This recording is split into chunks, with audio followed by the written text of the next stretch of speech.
આપણી નીતિમત્તા આપણને શીખવે છે કે માતા પિતાનું સ્થાન ભગવાન કરતાં પણ ઊંચું છે. પરંતુ જ્યારે સંતાન મોટું થઈ જાય છે, ત્યારે તે પોતાના જીવનના નિર્ણયો જાતે લેવા લાગે છે, ત્યારે શું તે આ વાત યાદ રાખે છે? અને જો આ સંબંધનો પાયો જ હલી જાય તો શું થાય? જો સંતાન પોતાના માતાના ત્યાગ, તેની મમતાને ભૂલી જાય તો તેનું પરિણામ શું આવે? દોસ્તો, તેનું પરિણામ ખૂબ જ ભયાનક હોય છે. જે ઘરમાં માતાની ઇજ્જત થતી નથી, જે સમાજમાં માતાના બલિદાનને કચડવામાં આવે છે, તે ઘર, તે સમાજ ક્યારેય આગળ વધી શકતો નથી. તે અંદરથી પોલો થઈ જાય છે. કારણ કે જ્યારે મમતાની છાયા હટી જાય છે, ત્યારે માત્ર ઈર્ષા, સ્વાર્થ અને એકલતાનો તડકો જ બાકી રહે છે. આજની આપણી આ વાર્તા પણ એવી જ એક માતાની પરીક્ષાની વાર્તા છે. આ વાર્તા છે શારદાની અને તેના કાળજાના ટુકડા તેના દીકરા રાહુલની. આ વાર્તા આપણને વિચારવા મજબૂર કરી દેશે કે શું ખરેખર મમતાને કોઈ હદ હોય છે, કે પછી આ એવો ભાવ છે જે દરેક હદને તોડીને પણ પોતાના સંતાન સુધી પહોંચી જ જાય છે? આ જાણવા માટે આ વાર્તાના દરેક વળાંકને, દરેક લાગણીને પોતાના દિલથી અનુભવવી પડશે. આ વાર્તા છે રામપુર નામના એક નાના ધૂળવાળા ગામની. આ ગામ હિન્દુસ્તાનના એવા ખૂણામાં હતું જ્યાં પ્રગતિનો પ્રકાશ હજી બરાબર પહોંચ્યો ન હતો.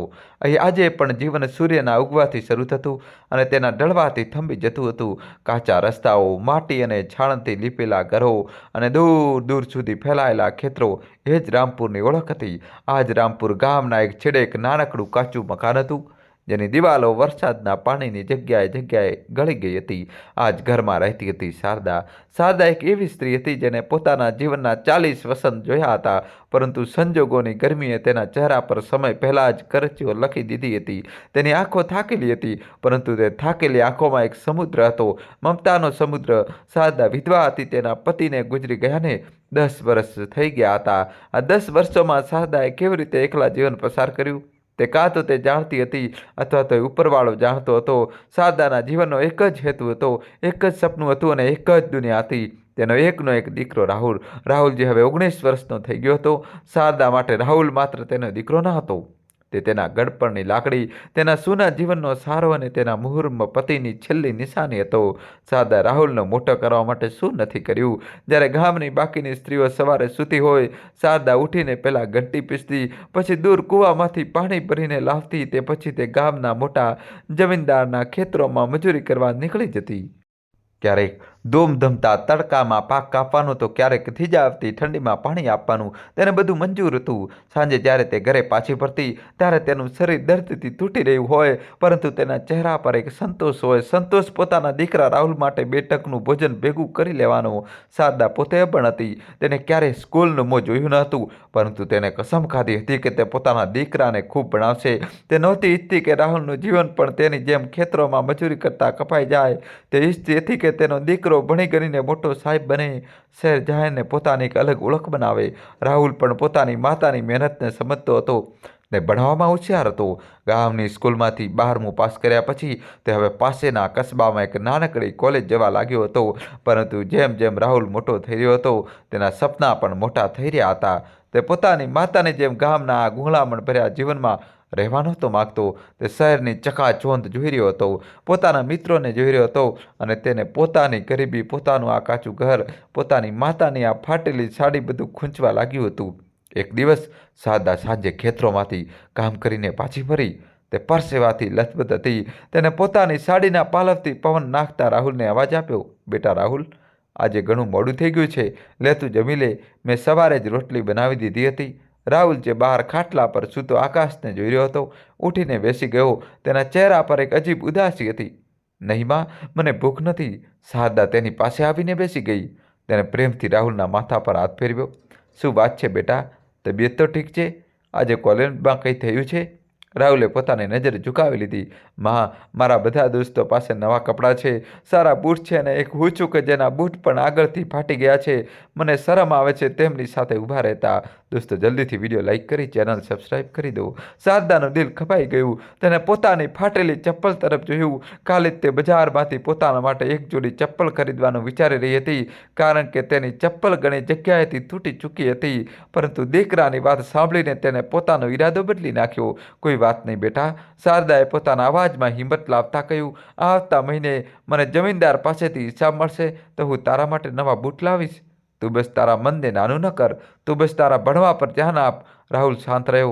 તે જાણતો હતો કે તેની માતા માટે આવતા મહિના સુધી રાહ જોવી કેટલી મુશ્કેલ છે. તે પોતાની ગરીબીથી, પોતાની આ લાચારીથી નફરત કરવા લાગ્યો હતો.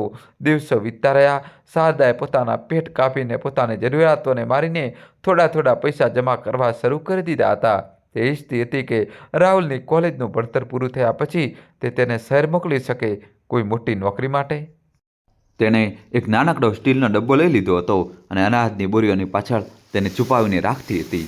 દરરોજ મજૂરીમાંથી જે 4 બચતા તે તેમાં નાખી દેતી. પછી એક દિવસ એવું થયું જેને શારદાના જીવનમાં તોફાન લાવી દીધું.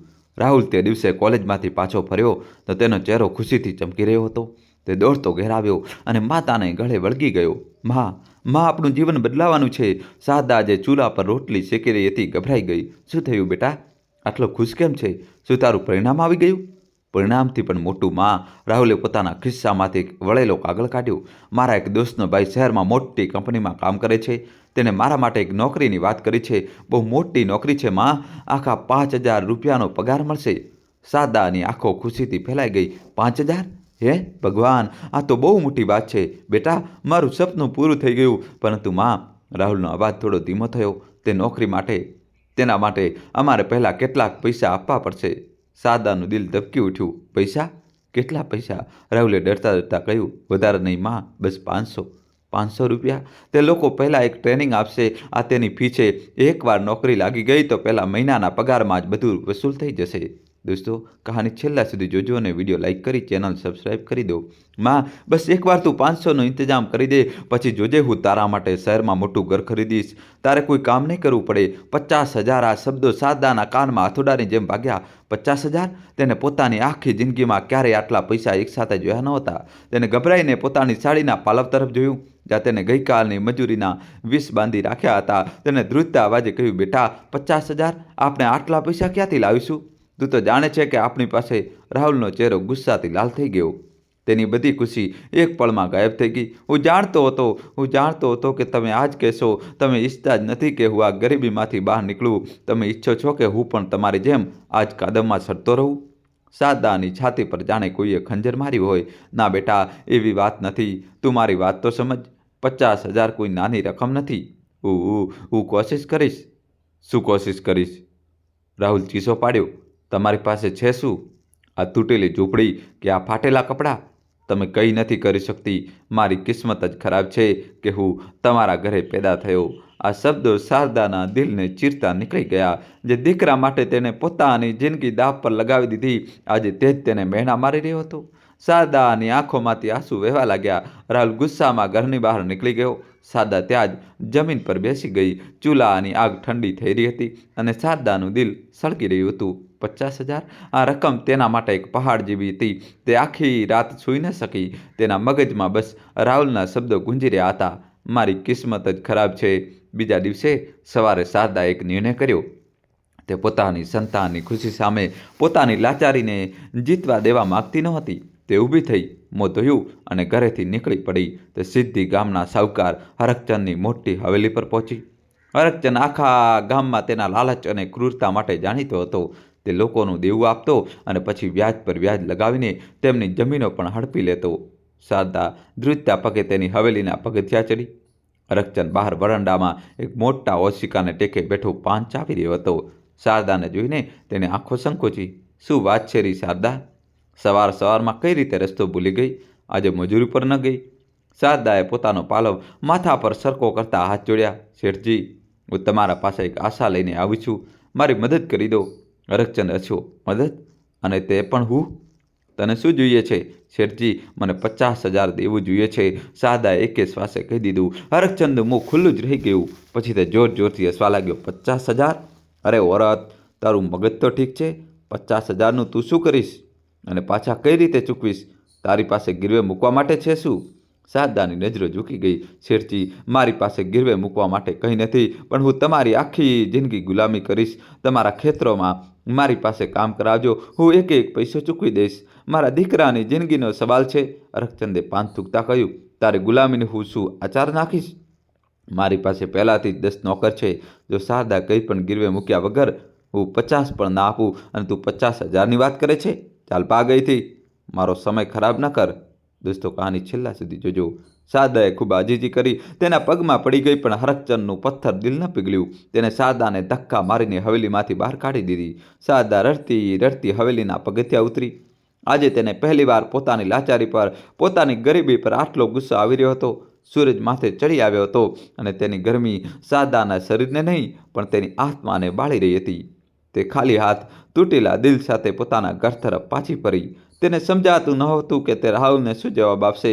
ઘરે પહોંચીને તેણે જોયું કે રાહુલ એક ખૂણામાં ઉદાસ બેઠો હતો. તેને મા તરફ આશાભરી નજરે જોયું. શારદાએ નકારમાં માથું હલાવી દીધું. રાહુલે ગુસ્સામાં પોતાનો ચહેરો બીજી તરફ ફેરવી લીધો.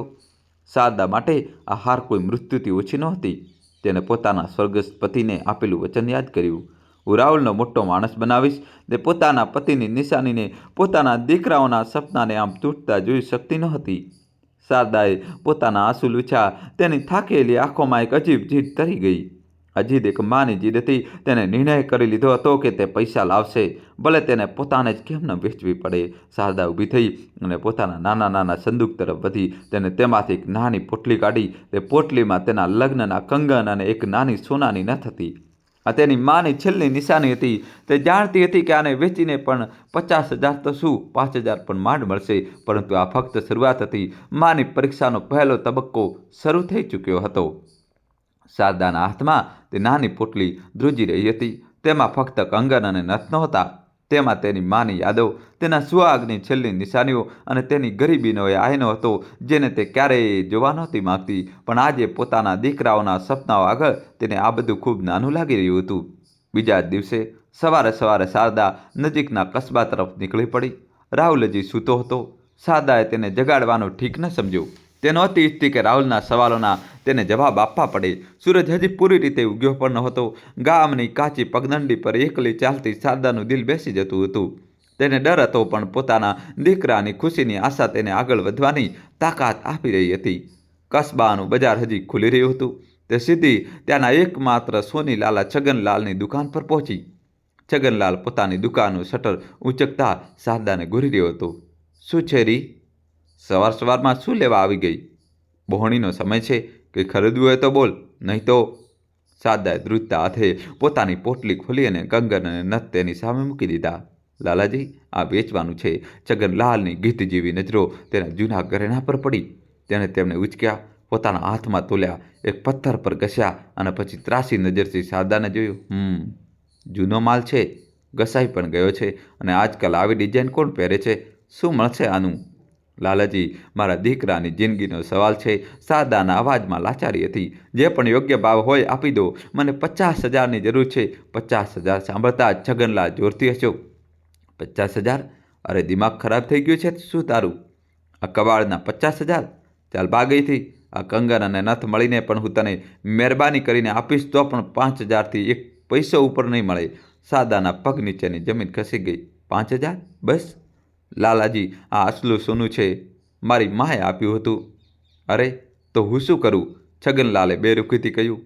સોનું હશે તારા માટે, મારા માટે તો આ બસ માલ છે. લેવું હોય તો બોલ. 5,000 ગણું છે, નહીં તો તારો આ કબાડ ઉઠાવ અને રસ્તોમાં આપ. શારદા પાસે બીજો કોઈ રસ્તો ન હતો. ન તે દલીલ કરી શકતી હતી, ન તો તેની પાસે એટલો સમય હતો કે તે કોઈ બીજી દુકાન પર જઈ શકે. તેને પોતાની આંખોમાં આવેલા આંસુઓને પી લીધા. ઠીક છે લાલાજી, આપી દો.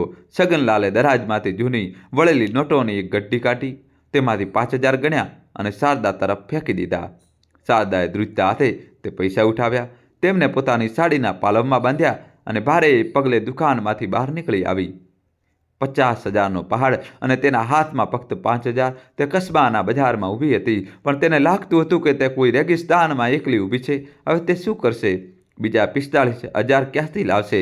નિરાશ થઈને તે ગામ પાછી ફરી. ઘરની બહાર ખાટલા પર રાહુલ બેઠો તેની જ રાહ જોઈ રહ્યો હતો. શારદાને ખાલી હાથે આવતી જોઈ તેનો ચહેરો ઉતરી ગયો. શું થયું માં? પૈસા મળ્યા? શારદાએ જૂઠ ન બોલ્યું. બેટા, તે મારા જૂના ઘરેણા હતા. તેના ફક્ત 5,000 મળ્યા. 5,000? રાહુલ ગુસ્સાથી ઊભો થઈ ગયો. બસ 5,000? શું થશે આ 5,000નું? મેં કહ્યું હતું ને, તમે કંઈ નથી કરી શકતા. તમે બસ મને દિલાસો આપી રહી હતી. તમે ઈચ્છતી જ નથી કે હું શહેર જાઉં. નહીં બેટા, આવું ન બોલ. શારદાની આંખોમાંથી આંસુ વહેવા લાગ્યા. હું કોશિશ કરી રહ્યો છું ને. હું કંઈક બીજું ઇંતજામ કરું છું. શું ઇંતજામ કરીશ? રાહુલનો ગુસ્સો વધતો જતો હતો. કોની પાસે જઈશ? છે કોઈ આપણું આ દુનિયામાં? કોઈ નથી. અમને પેદા જ કેમ કર્યા હતા માં, જ્યારે અમારી જિંદગી આમ જ સડવા માટે લખેલી હતી? રાહુલના આ શબ્દો શારદાની છાતીમાં તીરની જેમ ખૂંચી ગયા. તે ત્યાં દરવાજા પર બેસી ગઈ અને ધ્રુસકે ધ્રુસકે રડી પડી. જે દીકરાને તેને લોહી પસીનાથી સિંચ્યો હતો, આજે તે જ તેને કોસી રહ્યો હતો. શારદા થોડીવાર રડતી રહી, પણ પછી તેને પોતાના આંસુ લૂછ્યા. તે હાર માની શકતી નહોતી. તેને પોતાના દીકરા માટે લડવાનું હતું. તેને યાદ આવ્યું કે નજીકના ગામમાં તેની એક દૂરની સંબંધી રહેતી હતી. કદાચ તે કંઈક મદદ કરી દે. તે તરત ઊભી થઈ અને બીજા ગામ તરફ ચાલી પડી. બપોરના તડકામાં ભૂખ્યા તરસ્યા તે પગપાળા જ ચાલતી રહી. જ્યારે તે પોતાના સંબંધીના ઘરે પહોંચી ત્યારે તેની હાલત બેહાલ હતી. તેના સંબંધીઓએ તેને જોઈ પાણી પીવડાવ્યું, પણ જેવો શારદાએ પૈસાની વાત કરી તેમનો ચહેરો બદલાઈ ગયો. અરે બહેન, 45,000? અમે ક્યાંથી લાવીશું આટલા પૈસા? તું તો જાણે છે ખુદ અમારા ઘરમાં ફાંફા પડે છે, અને વળી છોકરાઓને આટલું ભણાવી ગણાવીને શહેર મોકલવાનો શોખ કેમ પાડી લીધો તે? અમારા રાહુલને કહે અહીં ગામમાં ખેતીવાડી કરે. શહેરની હવા સારી નથી હોતી.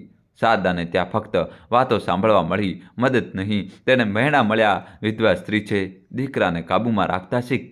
જેટલી ચાદર હોય તેટલા જ પગ લંબાવતા જોઈએ. અપમાનનો ઘૂંટ પીને શારદા ત્યાંથી પાછી ફરી. તે ચારેય બાજુથી હારી ચૂકી હતી. સાહુકારે ભગાડી દીધી. ઘરનામાંથી કાંઈ ન મળ્યું. સંબંધીઓએ મહેણા માર્યા. હવે કોઈ રસ્તો બચ્યો નહોતો. સાંજ ઢળી રહી હતી. શારદા ગામની બહાર તે જૂના વડના ઝાડ નીચે બેસી ગઈ, જ્યાં તે અવારનવાર પોતાના પતિ સાથે બેસતી હતી. તે ધ્રુસકે ધ્રુસકે રડી રહી હતી. તે ભગવાનને કોસી રહી હતી, કેમ ભગવાન, કેમ મારી જ પરીક્ષા લઈ રહ્યા છો? મેં શું બગાડ્યું છે કોઈનું? બસ પોતાના દીકરા માટે એક સપનું જ તો જોયું હતું. શું મને એટલો પણ હક નથી? તે રડી રહી હતી. ત્યાં જ તેના કાનોમાં કેટલીક સ્ત્રીઓના અવાજ પડ્યા, જેઓ નજીકના કૂવામાંથી પાણી ભરીને પાછી ફરી રહી હતી. સાંભળ્યું છે હરકચંદ શેઠે સોહનના છોકરાને કઈ રીતે જાળમાં ફસાવ્યો? એક સ્ત્રી કહી રહી હતી. હા, બિચારાએ પોતાની જમીનના કાગળો મૂકી દીધા. હવે ન જમીન બચી, ન ઇજ્જત. બીજી સ્ત્રી બોલી, આ સાહુકાર તો લોહી ચૂસે છે. આના કરતાં તો સારું છે કે માણસ શહેર જઈને પોતાની તે કહેતા કહેતા અટકી ગઈ. પહેલાં સ્ત્રીએ પૂછ્યું, શું પોતાની? શું? અરે તે જ. મેં સાંભળ્યું છે કે શહેરમાં કોઈ દલાલ છે જે ગરીબોની મદદ કરે છે, પૈસા આપે છે, બદલામાં શરીરનો કોઈ હિસ્સો લઈ લે છે. કોઈ કહે છે કિડની, કોઈ કહે છે લોહી. શારદાના રડતા કાન ઊંચા થયા. કિડની? પૈસા? એક પળ માટે તેનું શરીર ધ્રુજી ગયું. આ કેટલો ભયાનક વિચાર હતો! પણ બીજા જ પળે તેની આંખો સામે રાહુલનો ઉદાસ અને ગુસ્સાવાળો ચહેરો ઘૂમી ગયો. મારી કિસ્મત જ ખરાબ છે કે હું તમારા ઘરે પેદા થયો. શારદાએ પોતાના આંસુ લૂછ્યા. તેના મગજમાં એક ખોફનાક નિર્ણય આકાર લઈ રહ્યો હતો. માં પોતાના સંતાન માટે કઈ હદ સુધી જઈ શકે છે? કદાચ આ જ તે હદ હતી. જો તેના શરીરનો એક હિસ્સો વેચીને તેના દીકરાની જિંદગી બની શકતી હોય તો આ સોદો તેને મંજૂર હતો. દોસ્તો, કહાની છેલ્લા સુધી જોજો, નવો ટ્વિસ્ટ આવશે. વિડીયો લાઇક કરીને ચેનલ સબસ્ક્રાઈબ કરી દો. તે ઊભી થઈ. તેના પગમાં હવે એક નવી પણ ડરાવણી હિંમત આવી ગઈ હતી. તે સ્ત્રીઓ પાસે ગઈ. બહેન, તમે હમણાં કોની વાત કરી રહ્યા હતા? શહેરમાં કોણ છે જે આવી મદદ કરે છે? સ્ત્રીઓ તેને જોઈને ચોંકી ગઈ. અરે શારદા, તું આ બધું કેમ પૂછી રહી છે?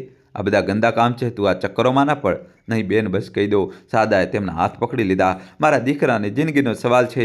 શારદાની હાલત જોઈને એક સ્ત્રીને દયા આવી ગઈ. કસ્બામાં એક પાનની દુકાન છે, જગ્ગુ પાનવાળાની. ત્યાં જ એક માણસ આવે છે સાંજે, મુનશી નામનો. લોકો કહે છે કે તે જ આ બધું કરાવે છે. પણ શારદા મારી માન, આ રસ્તો ઠીક નથી. પણ શારદા હવે કંઈ બીજું સંભાળવાની હાલતમાં નહોતી. તેને નિર્ણય કરી લીધો હતો. બીજા દિવસે સવારે રાહુલના જાગવાથી પહેલાં તે ફરીથી કસ્બા તરફ નીકળી પડી.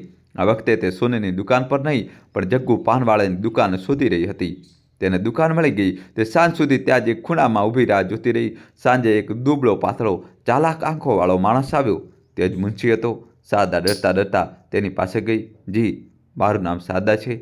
મને પૈસાની સખત જરૂર છે. મુનશીએ તેને ઉપરથી નીચે સુધી જોઈ. કેટલા? 50,000. મુનશી હસ્યો. 50,000? તારા જેવી ઓરતને 50,000 કેમ જોઈએ? અને બદલામાં શું આપીશ? શારદાનો અવાજ ધ્રુંજી ગયો. મેં સાંભળ્યું હતું કે તમે કિડની. મુનશીની આંખો ચમકી ઉઠી. તેને શારદાને ખૂણામાં બોલાવી. હિંમતવાળી છે તું. આ મળી જશે, પણ આ કામ સહેલું નથી. શહેર જવું પડશે, ઓપરેશન થશે, અને જો તું પછીથી મુકરી ગઈ તો જીવથી જઈશ.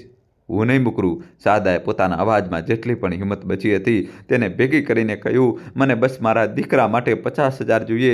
મુનશીએ કંઈક વિચાર્યું. જો હું તને હમણાં 10,000 એડવાન્સ આપીશ બાકીના 40,000 ઓપરેશન પછી. અને જો તે ભાગવાની કોશિશ કરી તો મારા માણસો તને ગામમાંથી ઉઠાવી જશે. બોલ, મંજૂર છે? શારદા પાસે 10,000 હતા. તેને 50,000 અત્યારે જોઈતા હતા. નહીં મુંશીજી, મને પૂરા 50,000 અત્યારે જોઈએ. તમે મારું ઓપરેશન કરાવી લો, મને ભલે ત્યાં કેદ કરી લો, પણ પૈસા મને આજે જ જોઈએ. મારા દીકરાને કાલે શહેર જવાનું છે. મુંશીને તેની ઉતાવળમાં પોતાનો ફાયદો દેખાયો. 50,000 અત્યારે જોઈએ? ઠીક છે, મળી જશે, પણ પછી તને ફક્ત 50,000 જ મળશે. જે લોકો પછીથી લે છે તેમને હું 70,000 સુધી આપું છું. વિચારી લે. શારદાને 70,000 નહીં, 50,000 જોઈતા હતા. મને મંજૂર છે. મુંશી તેને પોતાની સાથે એક અંધારી ગલીમાં લઈ ગયો. ત્યાં એક નાનકડી ગંદી ઓફિસ હતી. તેને શારદા પાસે કાગળ પર અંગૂઠો લગાડાવ્યો. શારદાને ખબર નહોતી કે તે કાગળ પર શું લખ્યું હતું. તેણે બસ અંગૂઠો લગાવી દીધો. મુંશીએ દરાજમાંથી નોટોની ગड्डीઓ કાઢી અને ગણીને 50,000 શારદાના હાથમાં મૂકી દીધા. હાલે, કાલે સવારે બરાબર 10 વાગે આ જ કસ્બાના બસ સ્ટેન્ડ પર મળજે. શહેર જવાનું છે. જો તું ના આવી તો આ પૈસા વ્યાજ લગાવીને વસૂલતા મને આવડે છે. શારદાએ તે પૈસા પોતાની સાડીના પાલમમાં બાંધ્યા. તેની હથેળીઓ પરસેવાથી ભીંજાઈ રહી હતી. તેને ડર લાગી રહ્યો હતો. તેને નહોતી ખબર કે કાલે તેની સાથે શું થશે. શું તે જીવતી પણ બચશે? પણ આ સમયે તેના હાથમાં રાહુલના સપના હતા. તે જ પગલે ગામ તરફ પાછી ચાલી. જ્યારે તે ઘરે પહોંચી ત્યારે રાત ઘેરાઈ ચૂકી હતી. રાહુલ ઘરની બહાર ઉદાસ બેઠો હતો. તેને આશા નહોતી કે તેની માં આજે પણ ખાલી હાથે નહીં ફરે. શારદા તેની પાસે ગઈ. તેને પોતાના પાલવની ગાંઠ ખોલી અને 50,000 રાહુલના હાથમાં મૂકી દીધા. રાહુલની આંખો ફાટી રહી ગઈ. તેને પોતાની આંખો પર વિશ્વાસ ન કર્યો. તેને નોટો ગણી પૂરા 30,000. માં આ ક્યાંથી આવ્યા? કેવી રીતે? શારદાએ પોતાના જીવનનું સૌથી મોટું જૂઠ બોલ્યું. તેની આંખોમાં આંસુ હતા, પણ ચહેરા પર એક મજબૂર સ્મિત હતું. બસ બેટા, ઇંતજામ થઈ ગયો. સાહુકાર હરકચંદ માની ગયો. તેને મને કરજ આપી દીધું. હરકચંદે? પણ તે તો... શારદાએ તેની વાત કાપી. હા બેટા, મેં તેના હાથ પગ જોડ્યા. મેં આ ઝૂંપડી તેની પાસે ગીરવી મૂકી દીધી છે. પણ તું ફિકર ન કર. તું બસ તારી નોકરી પર ધ્યાન આપ. મને વિશ્વાસ છે કે તું જલ્દી જ આ બધું કરજ ચૂકવી દઈશ. રાહુલે પોતાની માની વાત પર વિશ્વાસ કરી લીધો. તે ખુશીથી ઝૂમી ઉઠ્યો. તેને પોતાની માને કસકસાવીને ગળે લગાવી દીધી. માં, તું દુનિયાની સૌથી સારી માં છે. હું જાણતો હતો કે તું કંઈક ને કંઈક કરીશ. હવે જોજે માં, હું 1 વર્ષની અંદર આ ઘર છોડાવી લઈશ અને તારા માટે શહેરમાં મોટો મહેલ બનાવીશ. શારદા પોતાના દીકરાની છાતી સરખીને રડી પડી. આ આંસુ ખુશીના નહોતા, દર્દના હતા. તે પોતાની દીકરાની ખુશીમાં ખુશ હતી, પણ તે જાણતી હતી કે તેને આ ખુશીની શું કિંમત ચૂકવી છે. તેને હરકચંદનું નામ લઈને જૂઠું બોલ્યું હતું, કારણ કે તે પોતાના દીકરાને તે ખોફનાક સત્યનો ભાગ બનાવવા નહોતી માંગતી. સવારના સમયે રાહુલ ખૂબ ખુશ હતો. તેને પોતાનો નાનો થેલો બાંધ્યો. શારદાએ તેને રસ્તો માટે રોટલી બાંધી આપી. રાહુલને ગામના મંદિરમાં માથું ટેકવ્યું અને પોતાની માના પગ સ્પર્શ કર્યા. માં, હું જાઉં છું. તારું ધ્યાન રાખજે. તું તારી ફિકર ન કર બેટા. શારદાએ તેના માથા પર હાથ ફેરવ્યો. બસ મોટો માણસ બનીને પાછો આવજે. રાહુલ ગામથી કસ્બા તરફ જતા કાચા રસ્તા પર ચાલી નીકળ્યો. શારદા તેને ત્યાં સુધી જોતી રહી જ્યાં સુધી તે તેની આંખોમાંથી ઓઝલ ન થઈ ગયો. જેવો રાહુલ આંખોમાંથી ઓઝલ થયો, શારદાના પગ આપોઆપ કસ્બાના બસ સ્ટેન્ડ તરફ વળી ગયા. મુંશી તેની રાહ જોઈ રહ્યો હતો. માની કસોટીનો સૌથી મુશ્કેલ સમય હવે શરૂ થવાનો હતો. શારદા જ્યારે બસ સ્ટેન્ડ પર પહોંચી ત્યારે જ સૂરજ માથા પર ચડી ગયો હતો. દોસ્તો, કહાની છેલ્લા સુધી જોજો અને ચેનલ સબસ્ક્રાઈબ કરી દો. તેનું દિલ કોઈ અજાણ્યા ડરથી બેસી જતું હતું. તેનો દીકરો એક રસ્તે ગયો હતો અને તે બીજા રસ્તે જઈ રહી હતી. રાહુલ પોતાના સપનાઓ તરફ વધ્યો હતો અને શારદા પોતાના મોત તરફ વધી રહી હતી કે કદાચ એક એવી દર્દનાક જિંદગી તરફ. મુંશી ત્યાં જ ઊભો હતો. પાંચ આવી રહ્યો હતો. તેની નજરોમાં કોઈ હમદર્દી નહોતી, માત્ર એક સોદાગરની ઉતાવળ હતી. આવી ગઈ? મેં તો વિચાર્યું કે ભાગી ગઈ. ચાલ જલ્દી કર, બસ નીકળવાની છે. શારદાએ ઘૂંઘટ થોડો વધુ નીચે કર્યો અને ચૂપચાપ તેની પાછળ ચાલી. તેઓ એક જૂની ખખડધજ બસમાં ચડ્યા. બસ મુસાફરોથી ખીચોખીચ ભરેલી હતી.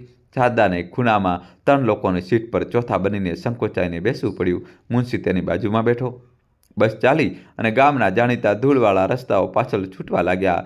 જેમ જેમ બસ આગળ વધી રહી હતી, શારદાનું દિલ ડૂબી રહ્યું હતું. જેને જિંદગીમાં ક્યારેય પોતાનું ગામ છોડ્યું ન હતું. આ પહેલી વાર હતું કે તે લોખંડની મોટી ગાડીમાં બેસીને કોઈ અજાણી જગ્યાએ જઈ રહી હતી. બસનો ઘોઘાટ, લોકોના જોરદાર અવાજો, કંડક્ટરની બૂમો, બધું જ તેને ડરાવી રહ્યું હતું. તે પોતાની સાડીના પાલવને આંગળીઓમાં મસળતી જતી હતી. તેને વારંવાર રાહુલનો હસતો ચહેરો યાદ આવતો હતો. માં, તું દુનિયાની સૌથી સારી માં છે. દીકરાના શબ્દો તેને હિંમત આપી રહ્યા હતા, પણ શરીર ધ્રુજી રહ્યું હતું. શું તે સાચું કરી રહી છે? શું એક માએ આટલું મોટું પગલું ભરવું જોઈએ? પણ પછી તેને રાહુલની તે વાતો યાદ આવી. મારી કિસ્મત જ ખરાબ છે કે હું તારા ઘરે જન્મ્યો. દોસ્તો, કહાની હજુ બાકી છે. અમારી સાથે જોડાયેલા રહેજો. હજી સુધી ચેનલ સબસ્ક્રાઈબ ન કરી હોય તો ચેનલને સબસ્ક્રાઈબ કરી દો. મિત્રો, વિડીયોને લાઈક કરી દો. ના, તે પોતાના દીકરાના કિસ્મતને ખરાબ કરવા નહોતી માગતી. જો તેની કિસ્મત બદલવાની કિંમત તેની એક કિડની હોય તો આ કિંમત તેને મંજૂર હતી. રસ્તામાં મૂસે એકવાર પણ તેની સાથે વાત ન કરી. તે બસ તેને એક સામાનની જેમ પોતાની સાથે લઈ જઈ રહ્યો હતો. કલાકોની મુસાફરી પછી બસ શહેરના એક મોટા ગંદા બસ સ્ટેન્ડ પર રોકાઈ. શારદાએ જિંદગીમાં આટલી ભીડ, આટલો ઘોઘાટ, આટલી ઊંચી ઇમારતો જોઈ નહોતી. તેનું માથું ચકરાવા લાગ્યું. ચાલ, જલ્દી ઉતર. મુનશીએ તેને લગભગ ખેંચતા નીચે ઉતારી. શહેરની હવામાં અજીબ ગંધ હતી. ધુમાડો, પરસેવો અને કચરાની ગંધ. શારદા ડરેલી, સંકોચાયેલી મુનશીની પાછળ પાછળ ચાલી રહી હતી. તે તેને ભીડમાંથી ધકેલતો સાંકડી ગલીઓમાં લઈ ગયો. ગલીઓ એટલી સાંકડી હતી કે ત્યાં સૂરજની રોશની પણ બરાબર પહોંચતી નહોતી. આખરે તેઓ એક જૂની 3 માળની ઇમારત સામે ઊભા રહ્યા. ઇમારતની બહાર કોઈ બોર્ડ નહોતું. બસ દિવાલો પર પાનની પીકના નિશાન હતા. મુનશી તેની સીડીઓ ચડાવીને ઉપર લઈ ગયો. એક ગંદા કોરિડોરના છેડે એક રૂમ હતો. મુનશીએ દરવાજો ખખડાવ્યો. અંદરથી ભારે અવાજ આવ્યો, આજા. તેઓ અંદર ઘૂસ્યા. રૂમ ધુમાડાથી ભરેલો હતો. સામે એક ટેબલ પર એક જાડો માણસ બેઠો હતો, જે ડૉક્ટર ઓછો અને કસાઈ વધુ લાગતો હતો. તેને શારદાને ઘૂરીને જોઈ. આ માલ? તે માણસે મુનશીને પૂછ્યું. હા ડૉક્ટર, 30,000માં સોદો પાકો થયો છે. પૈસા એડવાન્સ આપી દીધા છે. ડૉક્ટર, તું પહેલાં બહાર બેસ. મારે આની સાથે કંઈક વાત કરવી છે. મુનશી બહાર ચાલ્યો ગયો. હવે રૂમમાં શારદા અને તે ડૉક્ટર એકલા હતા. શારદા ડરના માર્યા ધ્રુજી રહી હતી. તો તને ખબર છે કે તું અહીં કેમ આવી છે? ડૉક્ટરે રૂક્ષ અવાજે પૂછ્યું. શારદાએ બસ હામાં માથું હલાવ્યું. જો આ બધું ગેરકાયદેસર છે, જો તું પછીથી પોતાનું મોં ખોલીશ કે પોલીસ પાસે જઈશ તો અંજામ સારો નહીં હોય. મુનશીના માણસો તને શોધી કાઢશે. શારદાનો અવાજ ગળામાં જ અટકી ગયો. હું કોઈકને કંઈ નહીં કહું. સારું છે. ડૉક્ટરે એક ફાઇલ કાઢી. નામ શું છે તારું? જી. શારદા. ઉંમર 40 કે 42 હશે. બરાબર ખબર નથી. ડૉક્ટરે બીજા કેટલાક સવાલો પૂછ્યા. પછી તેને એક નર્સ જેવી દેખાતી સ્ત્રીને અવાજ આપ્યો. તે સ્ત્રી શારદાને એક નાના અને વધુ ગંદા રૂમમાં લઈ ગઈ. ત્યાં એક લોખંડનો પલંગ પડ્યો હતો, જેના પર મેલી ચાદર બિછાવેલી હતી. આ કપડાં પહેરી લે. તે સ્ત્રીએ કેટલાક ઢીલા કપડાં શારદા તરફ ફેંકતા કહ્યું. શારદાએ ધ્રુજતા હાથે કપડાં બદલ્યા. તેને લાગી રહ્યું હતું કે જાણે તે કોઈ માણસ નહીં, પણ બલિ ચડાવવા માટે લાવવામાં આવેલું કોઈ જાનવર હોય. તેને પાછી તે જ રૂમમાં લાવવામાં આવી અને પલંગ પર સુવડાવી દેવામાં આવી. શારદાની આંખો સામે અંધારું છવાઈ રહ્યું હતું. તેને રાહુલનો ચહેરો યાદ આવ્યો. બેટા, ભગવાન તને ખુશ રાખે. ડૉક્ટરે એક મોટું ઇન્જેક્શન કાઢ્યું. શારદાએ ડરના મારે આંખો બંધ કરી લીધી. ડર નહીં, ડૉક્ટરનો અવાજ આવ્યો. બસ થોડોક દર્દ થશે, પછી બધું ઠીક થઈ જશે. ઇન્જેક્શનની સોય શારદાના હાથમાં ઘૂસી અને ધીમે ધીમે શરીરનો ઘોઘાટ, મુનશીનો ચહેરો, ડૉક્ટરની ઘૂરતી આંખો, બધું ધૂંધળું પડવા લાગ્યું. શારદા એક ઊંડી બેહોશીની ઊંઘમાં ડૂબી ગઈ. બીજી તરફ રાહુલ જ્યારે શહેર પહોંચ્યો ત્યારે તેની આંખોમાં હજારો સપના હતા. તે બસ સ્ટેન્ડમાંથી બહાર નીકળ્યો અને તેને પોતાના ખિસ્સામાંથી તે કાગળ કાઢ્યો, જેના પર ઓફિસનું સરનામું લખેલું હતું. તે કોઈક રીતે પૂછતા પૂછતા તે સરનામે પહોંચ્યો. આ શહેરનો એક સાફ સુથરો વિસ્તાર લાગી રહ્યો હતો.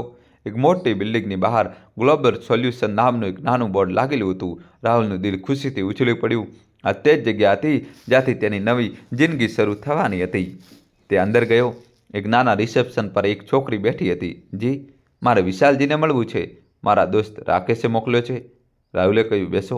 છોકરીએ બેરૂખીથી કહ્યું. થોડીવાર પછી એક સૂટ બૂટ પહેરેલો, ચીકણી ચૂપડી વાતો કરતો માણસ બહાર આવ્યો. તે જ વિશાલ હતો. ઓહો, તો તું છે રાહુલ?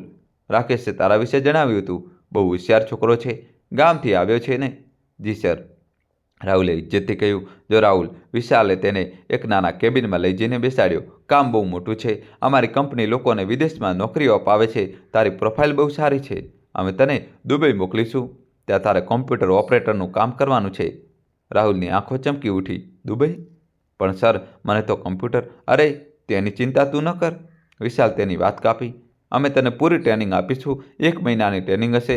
ખાવા પીવાનું, રહેવાનું, બધું કંપનીનું.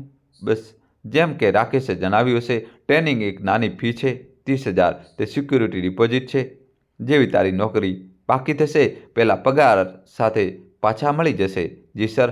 રાહુલે તરત પોતાના થેલામાંથી પૈસા કાઢ્યા. તેણે તે બધા પૈસા ગણીને વિશાલના હાથમાં મૂકી દીધા, જે તેની માએ પોતાની જિંદગી વેચીને તેને આપ્યા હતા. વિશાલે પૈસા લીધા, ગણ્યા અને ડોરમાં મૂકી દીધા. શાબાશ, તું બહુ સમજદાર છે. હાલે રસીદ. તો એક કામ કર, આવતીકાલે સવારે 10 વાગે આ જ સરનામે આવી જજે. મારી ટ્રેનિંગ કાલથી જ શરૂ થઈ જશે. રાહુલને એક કાગળની રસીદ પકડાવી દેવામાં આવી. તે એટલો ખુશ હતો કે તેને તે રસીદને બરાબર વાંચી પણ નહીં. તે ઓફિસમાંથી બહાર નીકળ્યો. તેને લાગી રહ્યું હતું કે તે હવામાં ઉડી રહ્યો છે. તેને વિચાર્યું કે સૌથી પહેલાં માને આ સારા સમાચાર આપવા જોઈએ. પણ પછી વિચાર્યું, નહીં, પહેલાં ટ્રેનિંગ પૂરી કરી લઉં, પછી માને સરપ્રાઈઝ આપીશ. તે રાત તેણે બસ સ્ટેન્ડ પાસેના એક સસ્તા લોજમાં ગુજારી. આખી રાત તેને ઊંઘ ના આવી. તે બસ દુબઈના પોતાની નવી જિંદગીના સપના જોતો રહ્યો. બીજા દિવસે સવારે તે બરાબર 10 વાગે તે ઓફિસ પહોંચી ગયો, પણ ત્યાં તાળું લાગેલું હતું. ગ્લોબલ સોલ્યુશનનું બોર્ડ ગાયબ હતું. રાહુલ ગભરાઈ ગયો. કદાચ આજે રજા હશે કે તે જલ્દી આવી ગયો. તેણે પાસેના દુકાનદારને પૂછ્યું, ભાઈ સાહેબ, આ ઓફિસ આજે ખુલશે નહીં શું? દુકાનદારે તેને ઘૂરીને જોયો. કઈ ઓફિસ? અહીં તો કોઈ ઓફિસ ન હતી. કાલે કેટલાક લોકો આવ્યા હતા. આજે સવારમાં બધો સામાન લાદીને ચાલ્યા ગયા. નહીં, રાહુલે ચીસો પાડ્યો. અહીં જ હતું ગ્લોબલ સોલ્યુશન. મેં કાલે 30,000 જમા કરાવ્યા હતા. દોસ્તો, ભૂલમાં 30,000 લખાયા છે, 50,000 હતા. દુકાનદાર હસ્યો. લૂંટાઈ ગયો બેટા. તારા જેવા ગામના સીધા સાદા છોકરાઓને ફસાવવા માટે આ લોકો રોજ નવી ઓફિસ ખોલે છે. જા, પોલીસમાં રિપોર્ટ લખાવ. એમ પણ કંઈ થવાનું નથી. રાહુલના પગ નીચેની જમીન ખસી ગઈ. તેના કાનોમાં દુકાનદારના શબ્દો ગુંજી રહ્યા હતા. લૂંટાઈ ગયો બેટા. 50,000માં માનું ગીરવે મૂકેલું ઘર. નહીં, આ ન થઈ શકે. તે પાગલોની જેમ તે બંધ દરવાજાને પીટવા લાગ્યો. ખોલો, દરવાજો ખોલો, મારા પૈસા પાછા આપો. પણ ત્યાં કોઈ નહોતું. રાહુલ ત્યાં જ સીડીઓ પર બેસી ગયો અને બાળકોની જેમ ધ્રુસકે રડવા લાગ્યો. તેના સપના, તેનું ઘમંડ, તેનું મોટો માણસ બનવાનું સપનું બધું જ 2 દિવસમાં તૂટીને વેરવિખેર થઈ ગયું હતું. તેને પોતાની માનો ચહેરો યાદ આવ્યો. તે માને શું જવાબ આપશે? જ્યારે શારદાની આંખ ખુલી ત્યારે તે ગંદા ક્લિનિકમાં નહોતી. તે એક અંધારા સિલનવાળા રૂમમાં એક ચટાઈ પર સૂતી હતી. તેના પેટની જમણી બાજુએ એક તીવ્ર દર્દ થઈ રહ્યો હતો. એવો દર્દ જાણે કોઈએ બળતો લોખંડ તેના શરીરમાં ઘુસાડી દીધો હોય. તેને ઉઠવાની કોશિશ કરી, પણ દર્દની એક તીવ્ર લહેર તેના દિમાગ સુધી દોડી ગઈ અને પાછી સૂઈ ગઈ. કોઈ છે? તેનો અવાજ ખૂબ નબળો નીકળ્યો. તે જ નર્સ જેવી સ્ત્રી અંદર આવી ઉઠી ગઈ. વધારે હલનચલન ન કરતી. ટાંકા તૂટી જશે. હું ક્યાં છું? ક્લિનિકની પાછળના રૂમમાં. ઓપરેશન થઈ ગયું તારું. હવે 2 દિવસ અહીં જ પડી રહે, પછી ચાલી જજે. પાણી? શારદાનું ગળું સુકાઈ રહ્યું હતું. સ્ત્રીએ તેને એક સ્ટીલના ગ્લાસમાં પાણી આપ્યું. શારદાએ 2 દિવસ તે અંધારા રૂમમાં કાઢ્યા. દર્દ એટલું ભયાનક હતું કે તે સૂઈ પણ નહોતી શકતી. તે બસ પડી રડતી રહેતી. તેને રાહુલની યાદ આવી રહી હતી. તે વિચારતી હતી, મારો દીકરો આ સમયે પોતાની નવી નોકરી પર કેટલો ખુશ હશે. બસ આ જ ખ્યાલ તેને જીવતો રાખી રહ્યો હતો. ત્રીજા દિવસે મુનશી આવ્યો. કેવી છે? ચાલ હવે ઉઠ, બહુ આરામ કરી લીધો.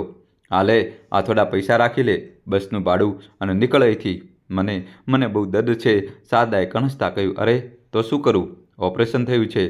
હલવો થોડો ખાધો છે, દર્દ તો થશે જ. ચાલ જલ્દી કર, મારી પાસે ફાલતુ સમય નથી.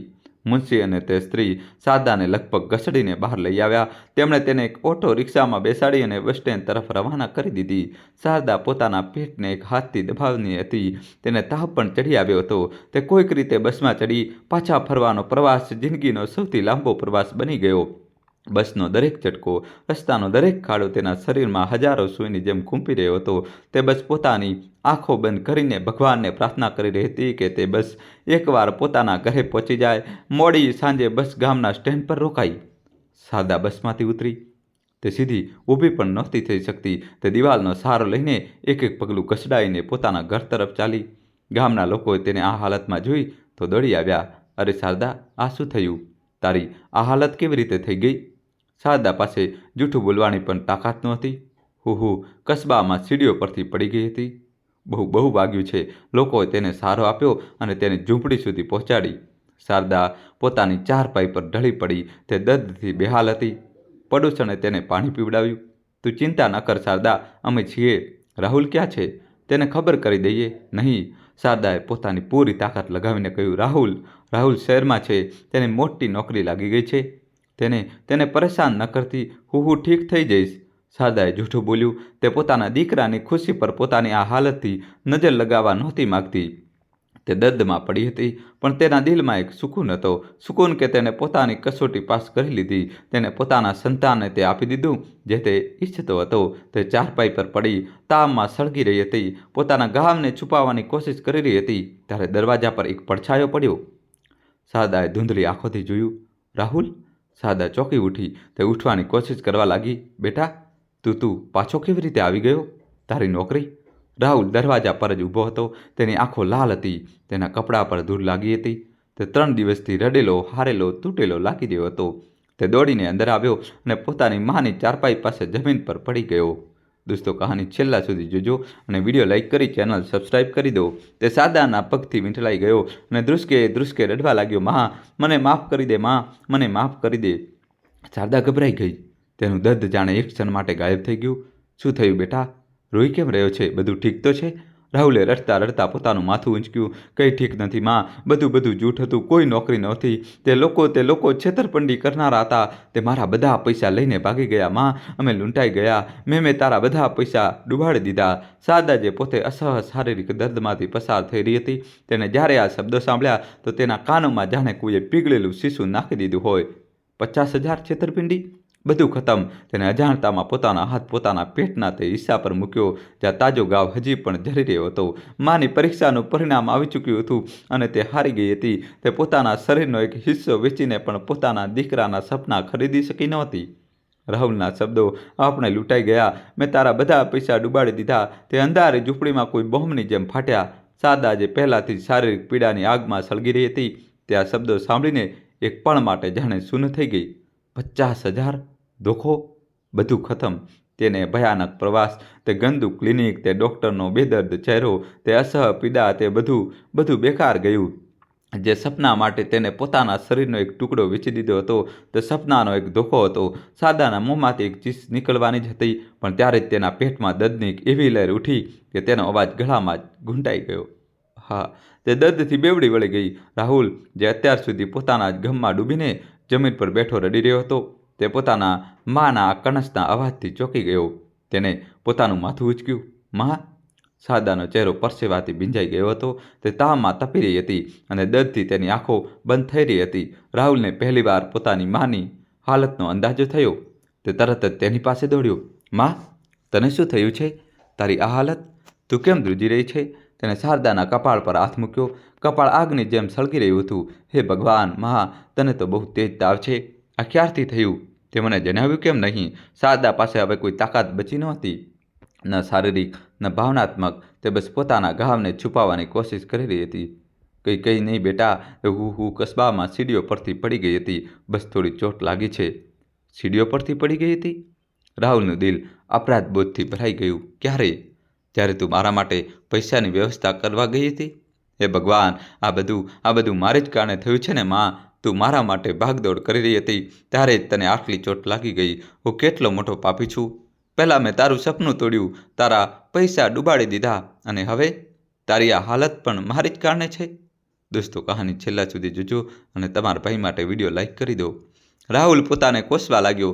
તે પોતાની માના પગ પાસે બેસીને ફરીથી રડવા લાગ્યો. મને માફ કરી દે માં. મારાથી બહુ મોટી ભૂલ થઈ ગઈ. ત્યારે જ પાડોશવાળી કાકી જે શારદાનું કણસવું સાંભળીને આવી હતી, તે એક લોટામાં કંઈક ઉકાળો લઈને અંદર પ્રવેશી. અરે રાહુલ બેટા, તું આવી ગયો? જો તારી માની શું હાલત થઈ ગઈ છે. સવારથી તાવમાં સળગી રહી છે. મેં કેટલું કહ્યું કે વેદને બોલાવી લે, પણ સાંભળતી જ નથી. કહી રહી હતી કે સીડીઓ પરથી પડી છે, પણ બેટા સીડીઓ પરથી પડવાથી આવી હાલત તો ન થાય. આનો ચહેરો તો જો, એકદમ પીળો પડી ગયો છે. કાકીની વાતો સાંભળીને રાહુલનો ડર વધુ વધી ગયો. વેદ? હા વેદજી, હું હમણાં જ બોલાવીને લાવું છું. રાહુલ પાગલોની જેમ ઝૂંપડીમાંથી બહાર દોડ્યો. તે સીધો ગામના વેદના ઘરે ગયો અને લગભગ તેમને ઢસડીને પોતાના સાથે લઈ આવ્યો. વેદજીએ આવતાની સાથે જ શારદાની નબ્જ પકડી. શારદા દર્દ અને તાવથી લગભગ બેહોશ થઈ રહી હતી. વેદજીએ તેનું કપાળ જોયું, તેની આંખો જોઈ, પછી તેમણે રાહુલને પૂછ્યું, ક્યાં પડી હતી માં? જી, તે કહી રહી હતી કે કસ્બાની સીડીઓ પરથી.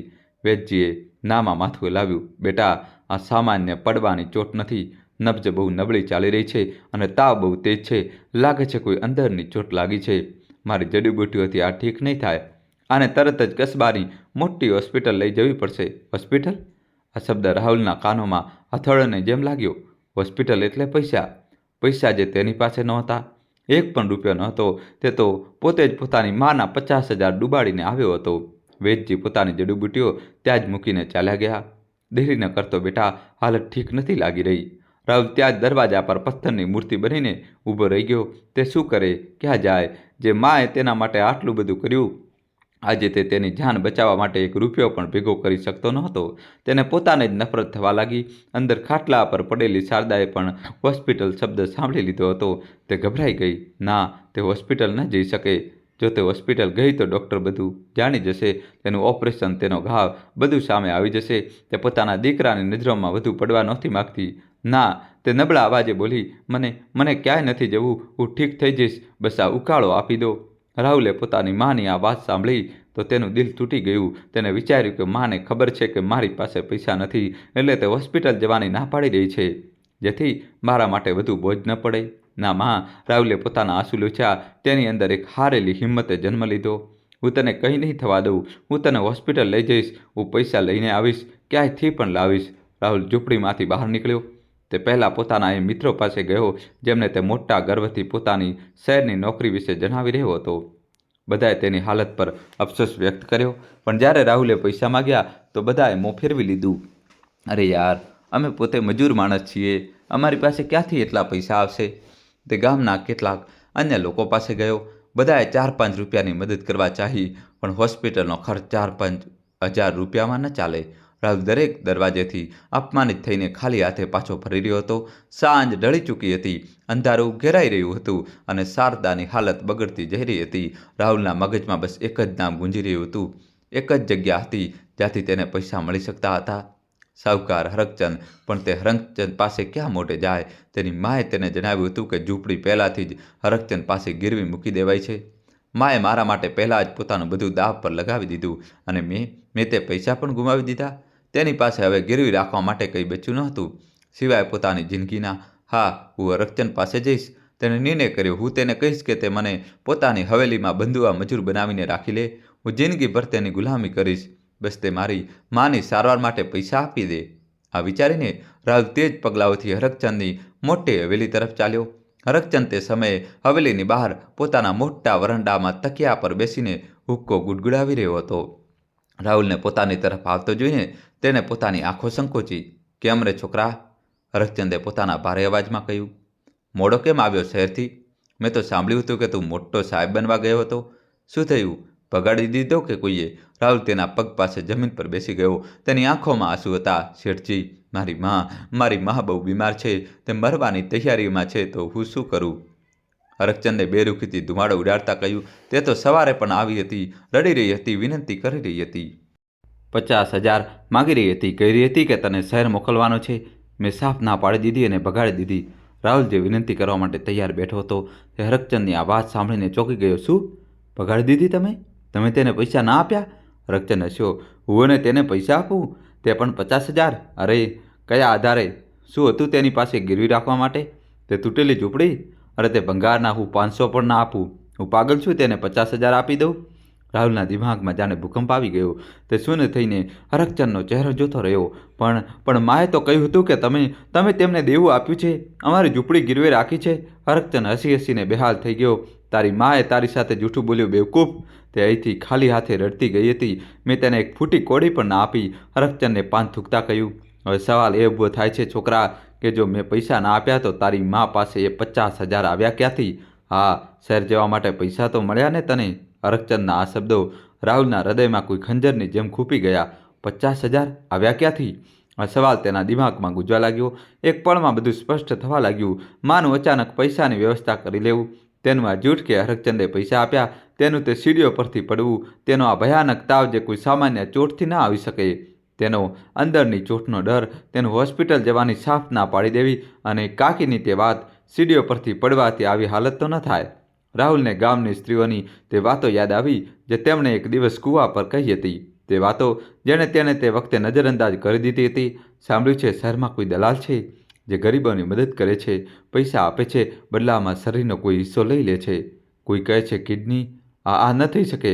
રાહુલનું આખું શરીર ધ્રુજી ઉઠ્યું. એક ભયાનક અકલ્પનીય સત્ય તેની સામે ઊભું હતું. તે હરકચંદને કોઈ જવાબ આપ્યા વિના ત્યાંથી ઊભો થયો અને પોતાના ઘર તરફ દોડ્યો. તે દોડી નહોતો રહ્યો, તે હવામાં ઉડી રહ્યો હતો. તેના કાનમાં ફક્ત હરકચંદના શબ્દો ગુંજી રહ્યા હતા. 50,000 આવ્યા ક્યાંથી? તે પાગલોની જેમ દોડતો પોતાની ઝૂંપડીમાં ઘૂસ્યો. અંદર શારદાની હાલત વધુ બગડી ચૂકી હતી. તે હવે કણસી પણ નહોતી રહી.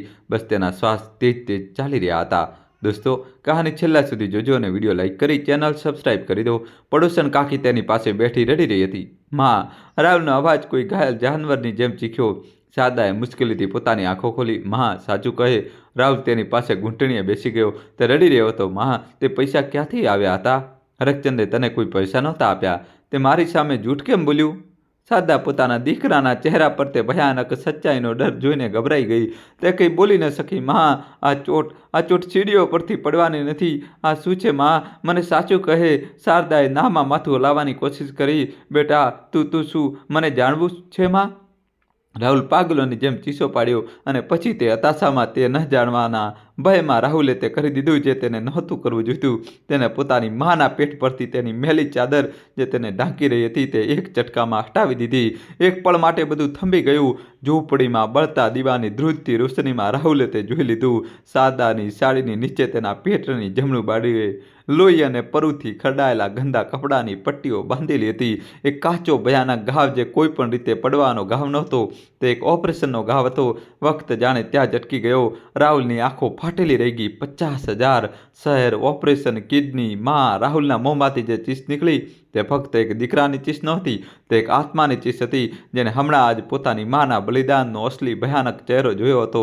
તે ત્યાં જ જમીન પર ઢળી પડ્યો. તે સમજી ગયો. તે બધું સમજી ગયો. એક મા પોતાના સંતાન માટે કઈ હદ સુધી જઈ શકે છે. આજે તેને આ સવાલનો જવાબ મળી ગયો હતો.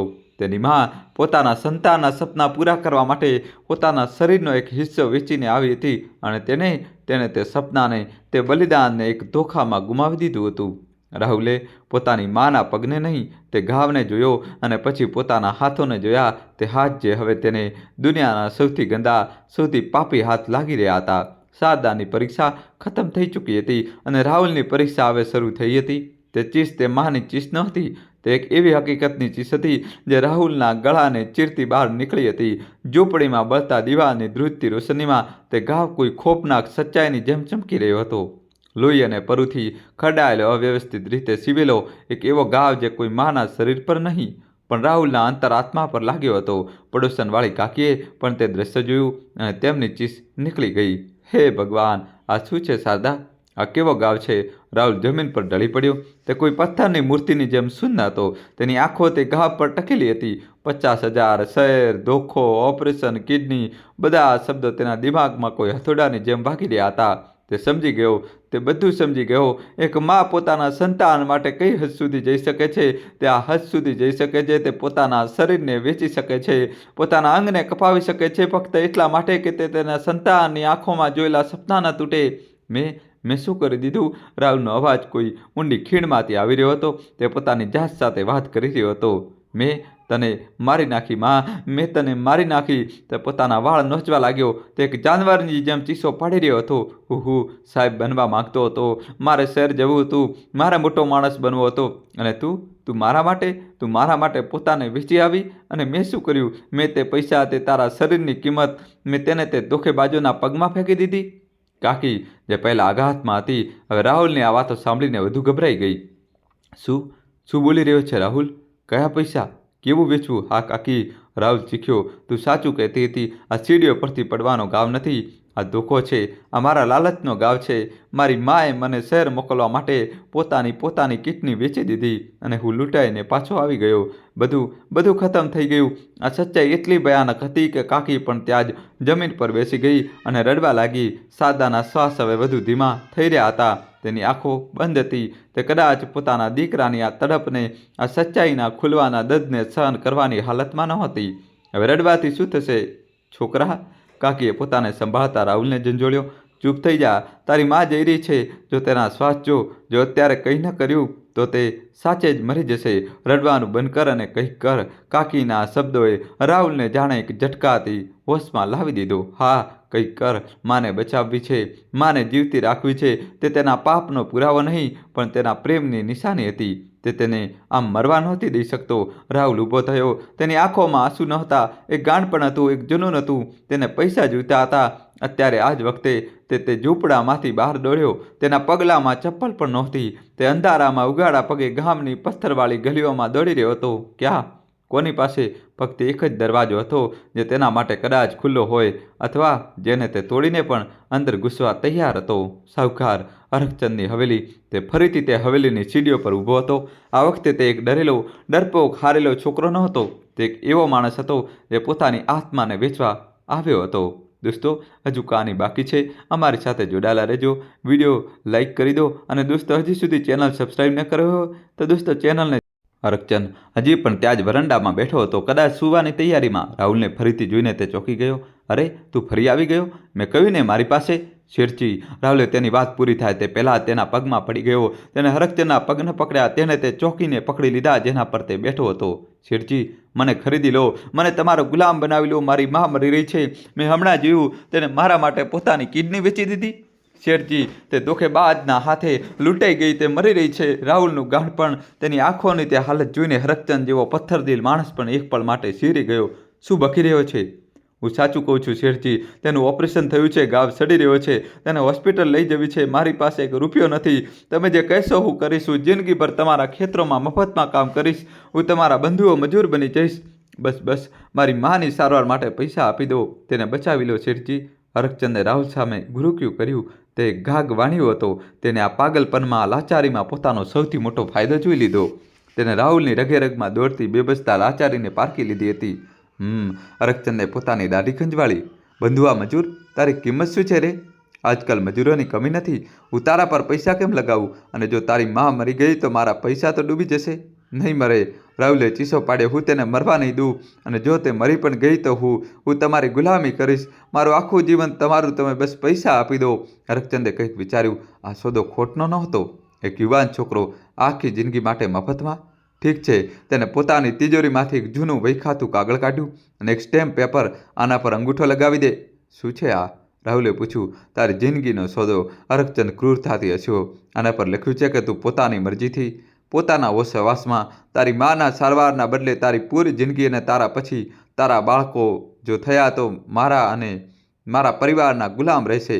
આ ઝૂંપડી, તે ઉજ્જડ જમીનનો ટુકડો, બધું આજથી મારું. બોલ, મંજૂર છે? આ ગુલામીની એ શરત હતી જેમાંથી દેશ આઝાદ થઈ ચૂક્યો હતો. પરંતુ આજે રાહુલ પોતે તે સાંકળ પહેરવા જઈ રહ્યો હતો. તેને એક ક્ષણ પણ ન લાગી. મંજૂર છે. તેને સ્ટેમ્પ પેડ પર પોતાનો અંગૂઠો દબાવ્યો અને તે કાગળ પર લગાવી દીધો. તે વાંચ્યા વિના કે તેના પર બીજું શું લખેલું હતું. હરખચંદે દરાજ ખોલી અને નોટોની એક નાની ગડ્ડી કાઢી. તેણે તેમાંથી થોડી નોટો ગણી. આ લે. તેને 2000 રાહુલ તરફ ફેંક્યા. આ રાખ, જા લઈ જા તેને કસ્બાની હોસ્પિટલ. બાકીનો જે પણ ખર્ચો હશે તે હું જોઈ લઈશ. દોસ્તો, કહાની છેલ્લા સુધી જોજો અને વિડીયો લાઈક કરીને તમારા ભાઈ માટે ચેનલ સબસ્ક્રાઈબ કરી દો. મારા માણસો ત્યાં પહોંચી જશે. રાહુલ માટે તે 2000 2 લાખ બરાબર હતા. તેને પૈસા ઉઠાવ્યા, તેમને માથેથી લગાવ્યા અને એકવાર ફરી હરખચંદના પગમાં પડી ગયો. તમારો અહેસાન નહીં સોદો. હરખચંદે તેને ધક્કો માર્યો. હવે જા અને યાદ રાખ, આજથી તારી લગામ મારા હાથમાં છે. રાહુલ ત્યાંથી દોડ્યો. તે હવા સાથે વાતો કરી રહ્યો હતો. તેના હાથમાં પૈસા હતા. તે તેની માને બચાવી શકતો હતો. જ્યારે તે ઝૂંપડી પહોંચ્યો, કાકી અને 2-4 સ્ત્રીઓ સાદાને ઘેરીને રડી રહી હતી. સાદાના શ્વાસ લગભગ થંભી ચૂક્યા હતા. કાકી, હટો. રાહુલે ચીસો પાડ્યો. આપણે માને હોસ્પિટલ લઈ જવી છે. જલ્દી કરો. પણ કેવી રીતે? ગામમાં કોઈ ગાડી નહોતી. રાતનો સમય હતો. અરે ઓ, સુખીલાલની બળદગાડી છે. હું તેને જગાડું છું. ગામનો એક માણસ બોલ્યો. 10 મિનિટની અંદર ગામની એકમાત્ર બળદગાડી ઝૂંપડીની બહાર ઊભી હતી. લોકોએ મળીને ખૂબ આહિસ્તાથી સાદાના બેજાન શરીરને ઉઠાવ્યું. રાહુલે પોતાના હાથોથી તેના ઘાવને ટેકો આપ્યો જેથી તેને વધુ તકલીફ ન થાય. તેને બળદગાડામાં સુવડાવવામાં આવી. તે સફર તે સાદાની જિંદગીનો બીજો સૌથી દર્દનાક સફર હતો. પહેલા જ્યારે તે પોતે શહેર ગઈ હતી, બીજો જ્યારે તે પાછી આવી રહી હતી. કાચા ઉબડખાબડ રસ્તા પર બળદગાડીનો દરેક ઝટકો સાદાના શરીરમાં એક નવી લહેર દોડાવી દેતો. તે પોતાની બેહોશીમાં પણ દર્દથી કણસી ઉઠતી. રાહુલ બળદગાડીની સાથે સાથે પગપાળા દોડી રહ્યો હતો. તેનો એક હાથ ગાડી પર હતો. બીજા હાથમાં તેણે તેની માનો ઠંડો પડતો હાથ પકડી રાખ્યો હતો. માં, આંખો ખોલ. માં, આપણે હોસ્પિટલ પહોંચી રહ્યા છીએ. હું તને કંઈ નહીં થવા દઉં. દરેક ઝટકા સાથે રાહુલને લાગતું જાણે તે ઝટકો તેની માને નહીં તેને લાગી રહ્યો હોય. તે પોતાની માનું દરેક દર્દ મહેસૂસ કરી રહ્યો હતો. તે પાપને જીવી રહ્યો હતો જે તેણે કર્યું હતું. કલાકો પછી જ્યારે સવારનું પહેલું કિરણ ફૂટવાનું હતું, તે લોકો કસ્બાની સરકારી હોસ્પિટલ પહોંચ્યા. હોસ્પિટલમાં કેસ મચ્યો હતો. ડૉક્ટર, કોઈ ડૉક્ટર છે? રાહુલે ચીસો પાડ્યો. એક નર્સ બહાર આવી. શું છે? સવારે સવારે કેમ ચીસો પાડી રહ્યો છે? મારી માં, તે મરી રહી છે.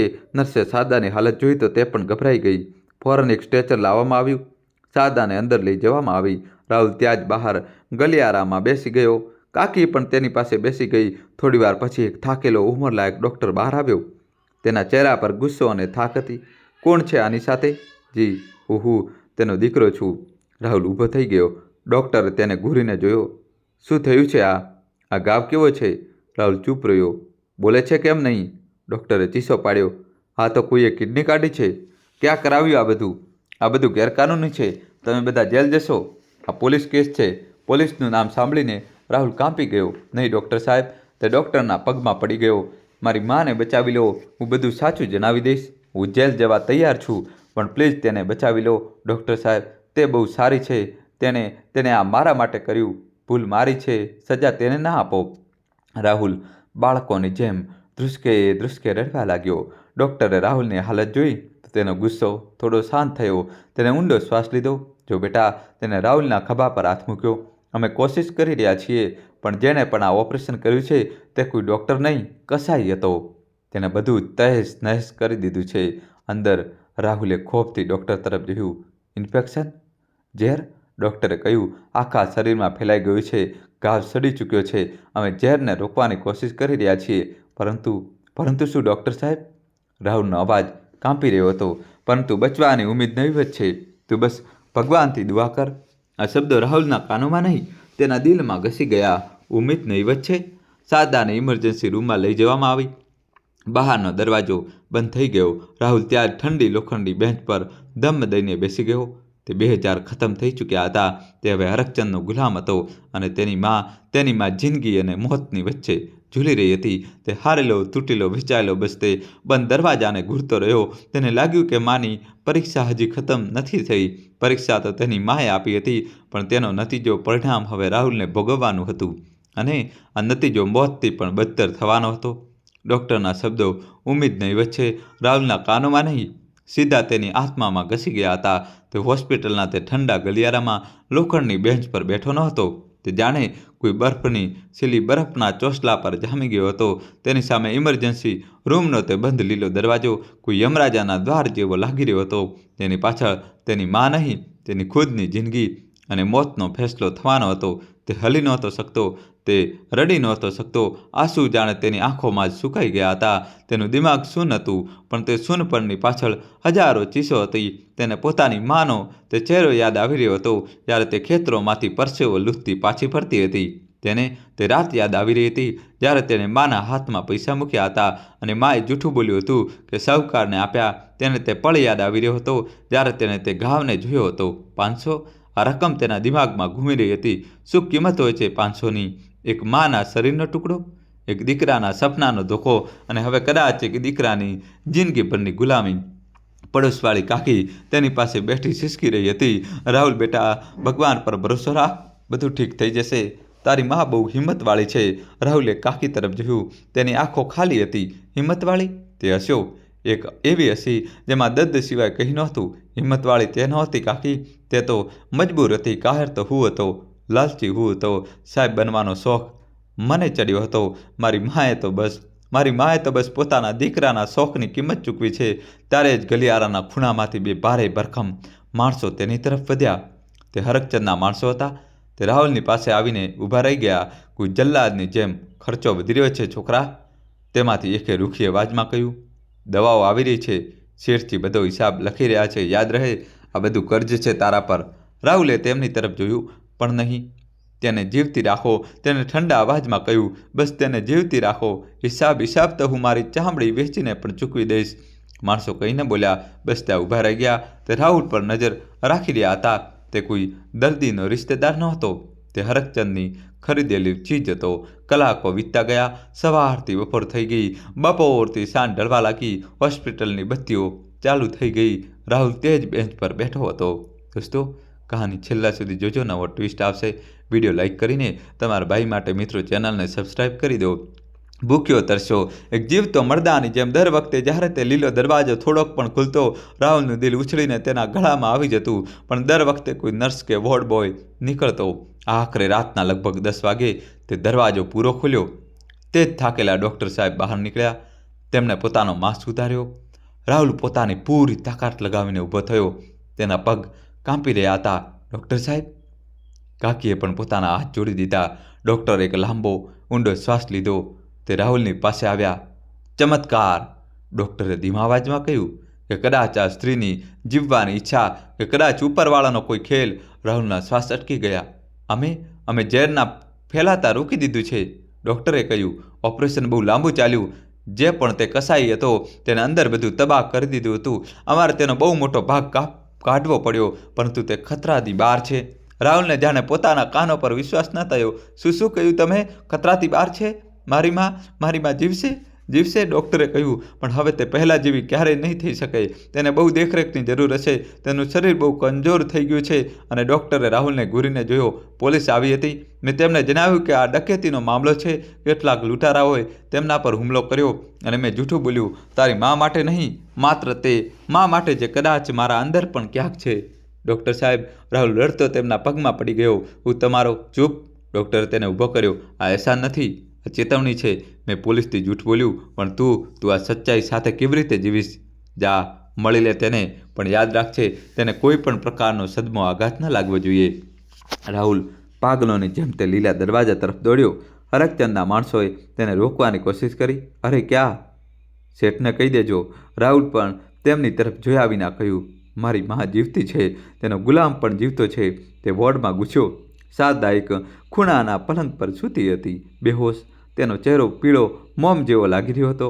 તેના હાથમાં એક સોય લાગેલી હતી, જેનાથી પાણીની બોટલ લટકી હતી. રાહુલ તેની પાસે ગયો. તે પલંગની પાસે જમીન પર બેસી ગયો. તેને પોતાની માના તે હાથ પોતાના હાથમાં લીધો. તે ખરબચડો હાથ, જેને જિંદગી પર માત્ર ઘંટી પીસી હતી, છાણ થાપ્યું હતું અને ખેતરોમાં કામ કર્યું હતું.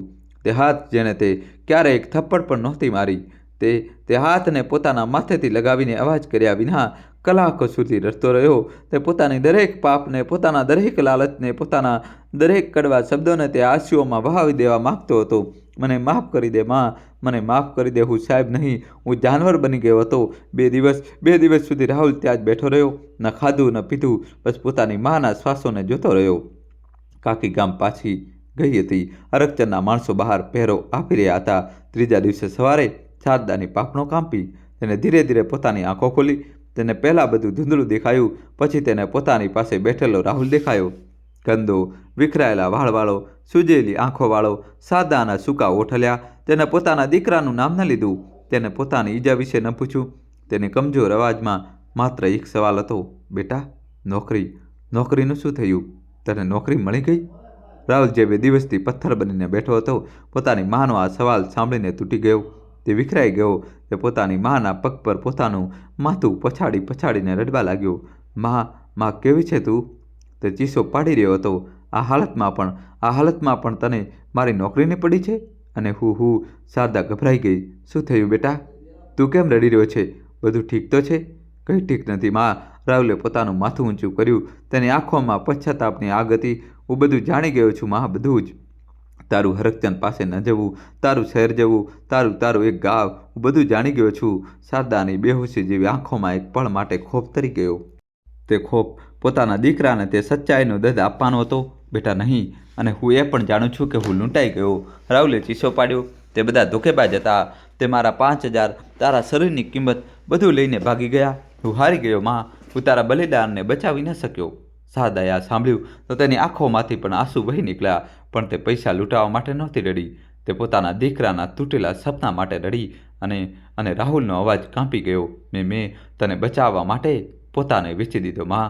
હું હવે હરકચંદનો બંધુઆ મજૂર છું. જિંદગીભર માટે તેને મને ખરીદી લીધો છે. આ છેલ્લા શબ્દો શારદા માટે તે ઓપરેશનના દર્દથી પણ વધારે ભયાનક હતા. તે ઉઠવાની કોશિશ કરવા લાગી. નહીં, આ તે શું કર્યું રાહુલ? નહીં, તે ચીસો પાડી રહી હતી. મેં મારું શરીર એટલું નહોતું વેચ્યું કે મારો દીકરો ગુલામ બની જાય. મેં તો તને સાહેબ બનાવવો હતો. મારી બધી પરીક્ષા, મારું બધું બલિદાન, બધું બેકાર થઈ ગયું. દોસ્તો, કહાની છેલ્લા સુધી જોજો.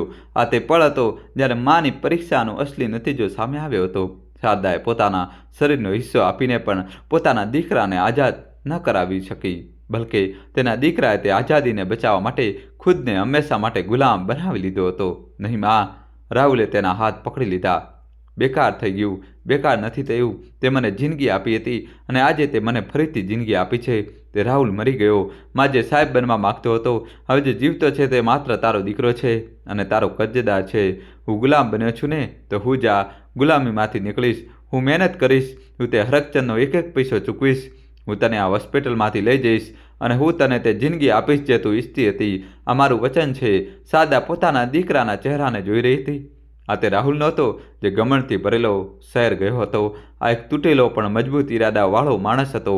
એક અઠવાડિયા પછી શારદાને હોસ્પિટલમાંથી રજા મળી ગઈ.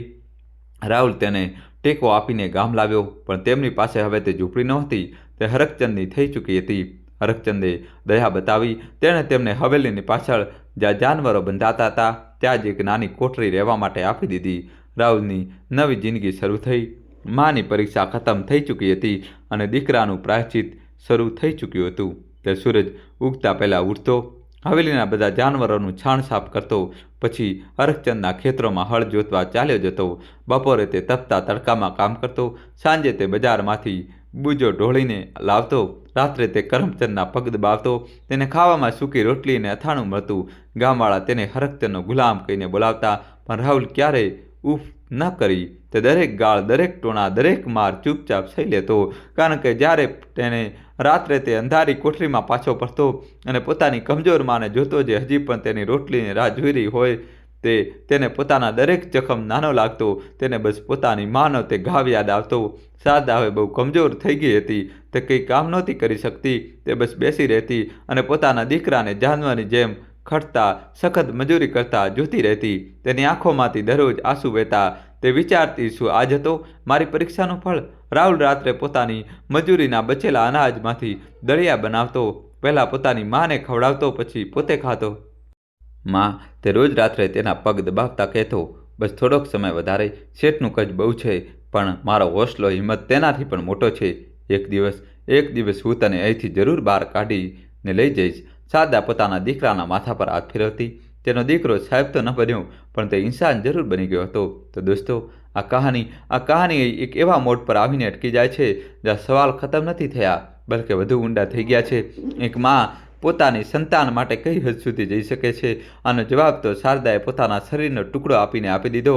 પરંતુ એક નવો સવાલ ઊભો થઈ ગયો છે કે શું રાહુલ ક્યારેય હરકચંદની આ ગુલામીમાંથી આઝાદ થઈ શકશે? શું તે પોતાની માને આપેલું વચન ક્યારે પૂરું કરી શકશે? કે પછી કેટલીક ભૂલોની કિંમત એટલી ભારે હોય છે કે તેને ચૂકવવામાં પૂરી જિંદગી પણ ઓછી પડી જાય છે? રાહુલના આ અંજામનો અસલી જવાબદાર કોણ છે? તેનો લાલચ, તે ધોકેબાજ જેમણે તે લૂંટ્યો, કે આપણો તે સમાજ, કે એક માને પોતાના દીકરાના સપનાઓ માટે પોતાને વેચવા પર મજબૂર કરી દે છે? તમને શું લાગે છે? શું રાહુલને તેના પાપોની સાચી સજા મળી, કે તે આનાથી પણ વધુનો હકદાર હતો? આ કહાની તમને કેવી લાગી? આ કહાનીએ તમારા દિલના કયા ખૂણાને સ્પર્શ કર્યો? શું તમારી આંખોમાં પણ શારદાના બલિદાન માટે કે રાહુલના આ પ્રાયશ્ચિત માટે આંસુ આવ્યા? તમે જે પણ વિચારો છો, જે પણ મહેસૂસ કરી રહ્યા છો મિત્રો, તે અમને નીચે કમેન્ટ સેક્શનમાં લખીને જરૂર જણાવજો. તેથી અમને દોસ્તો ખુશી મળશે તમારી એક કોમેન્ટથી. તમારા દરેક કમેન્ટથી અમને હિંમત મળે છે. અને દોસ્તો, જો શારદાના નિસ્વાર્થ બલિદાન અને રાહુલના કઠિન પ્રાયશ્ચિતે તમારા દિલને સ્પર્શ કર્યો છે, જો તમને લાગે છે કે આ કહાની દરેક સંતાન સુધી પહોંચવી જોઈએ, તો આ વિડીયોને એક લાઇક કરવાનું ભૂલશો નહીં અને તેને તમારા દોસ્તો, તમારા પરિવારની સાથે, દરેક કોઈની સાથે શેર કરજો. તમારા ભાઈ બહેન સાથે શેર કરો. અને દોસ્તો, તમે કયા ગામ, કયા શહેરથી આ સ્ટોરી જોઈ રહ્યા છો, તમારા શહેરનું નામ, ગામનું નામ તો કોમેન્ટમાં લખવું જ પડશે. દોસ્તો, વિડીયો લાઇક કરીને ચેનલ સબસ્ક્રાઈબ કરી દો. જલ્દીથી તમારા ગામનું નામ, શહેરનું નામ લખી દો. થેન્ક યુ, ધન્યવાદ, દિલથી આભાર.